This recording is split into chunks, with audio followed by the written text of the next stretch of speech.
What if your opponent came up with something even more cunning than what you did? Knight e5 is genius. But here Denis Lazovic played this move, bishop to b2. You can now no longer take the queen. They cannot take your bishop because it's gone. This cannot be taken because the bishop now sees the bishop, and suddenly a ghost move is possible. Rook h8! Previously you were taking with the bishop, but now the bishop and the rook team up for a checkmate. Bishop to b2 is completely brilliant. You leave your queen to perish, the bishop to perish, and now you are really threatening this knight. There are no moves here for black. Black is lost.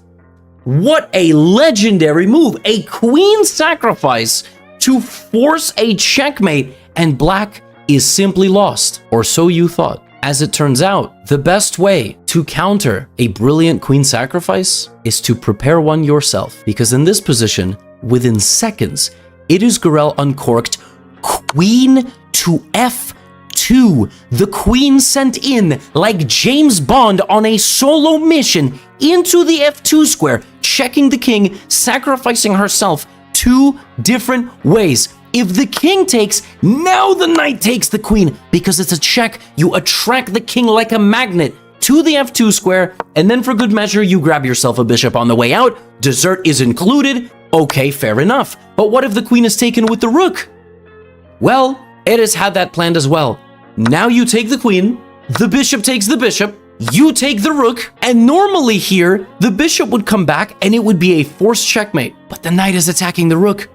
On this move and this move only, white wins. If the white rook was on the h4 square, bishop f6, you resign, the game is over. You're finished. Which means that Lazovic has to go here, and black goes here, and the dust has settled. White no longer has an attack, and black is completely winning, because black has an extra rook for a knight. And now it's a matter of technique. The knight goes to d4, you protect the pawn.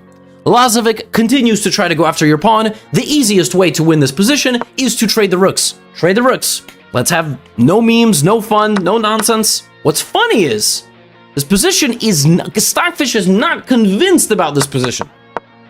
It wants some other stuff. But Gurel decides that this is the way to go. He plays, white plays king to e3.